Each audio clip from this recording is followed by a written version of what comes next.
Hello everybody! Today I'm going to show you how to make an upgraded mouse tank. Now I'm actually making this one for a single mouse. His name is Turnip.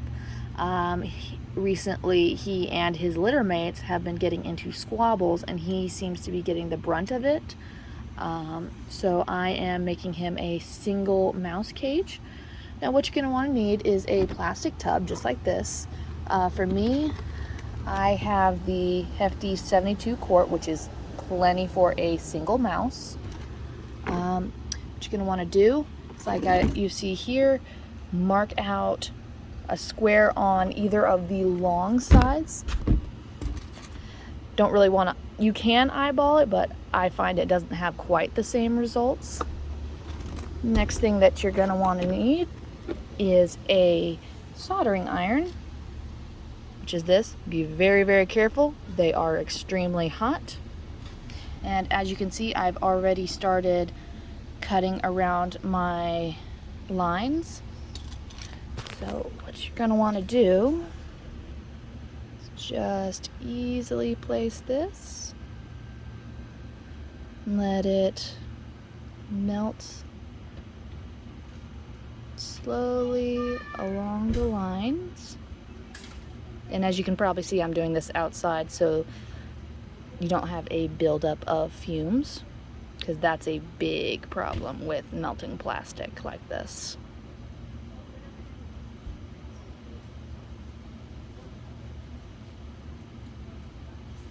And it's really better to do this with both hands, so I'm actually going to pause the video and let you catch up, and I will finish this cut out.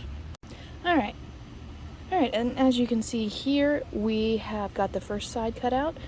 It is not going to be perfect. It doesn't have to be perfect. Some of you might be saying, oh, why don't you use a more precise tool like a saw or a serrated blade? I have tried that before, actually. Pardon my side rant here. But it's actually really hard on my wrists, which because I have carpal tunnel syndrome. The soldering iron, like this one, while it can be a little bit more dangerous, it can be just as precise. You don't have a problem of cracking like you do with blades, depending on the plastic tub that you choose. Even Hefty is guilty of this, unfortunately. So yeah, even with the blade, it's not going to be perfect. And the soldering iron itself is actually a fairly inexpensive tool, especially for what it is. Okay, as you can see, we've got both sides cut out. Next step is going to want to be cutting your holes, or drilling in my case. If you don't have a drill, that's fine. You can actually use the end of your soldering iron, just the very tip of it, to make a hole. I just use a drill because I happen to have one and it's easier for me. Now there's two ways you can actually secure, and you're going to want to keep this in mind when cutting the holes. You can either do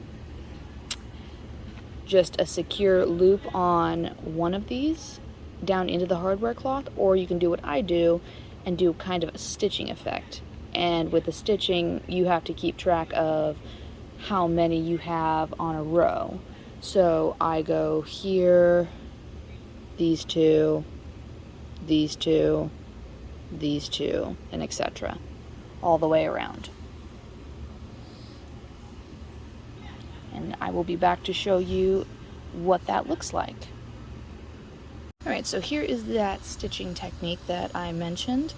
When you're actually making your holes, you're gonna want them no more than an inch apart, because mice are escape artists, and if they can fit their head through it, they will get out that way. And as you can see, the technique I use is really simple and just one twist, since I picked up some, what was it, 16 gauge wire by mistake. It's usually better to use a thinner wire on this, but that's okay. I work with what you got. This is hardware cloth. It's basically sort of like chicken wire, only a lot thinner. This specifically is 1/4 of an inch spacing. No mouse is going to be able to fit through that, like, ever. And after this, there is just one final step. And I will show you what that is once this is done. Alright, so I did want to actually bring up a point about how to do this particular kind of stitching effect now that my neighbors across the street have stopped screaming, at least for the moment. So what you're going to want to do is you're going to want to take a piece of wire, bend it like this, and then thread it through here.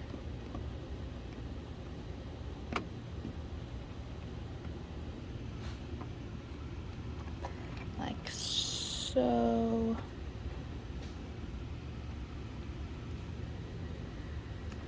Doing this one-handed kind of sucks, honestly. Almost completely flatten both sides.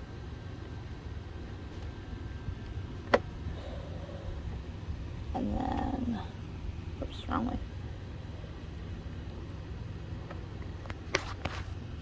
Then what you can do is take a pair of pliers and just twist. And then completely flatten. Voila. As you can see, I've done that all the way around except for these last couple stitches. Now this isn't the last step, because as you can see, there is a slight bit of room between here sometimes. And we're going to do one more thing to make sure it's completely escape proof. And I'll be back to show you that.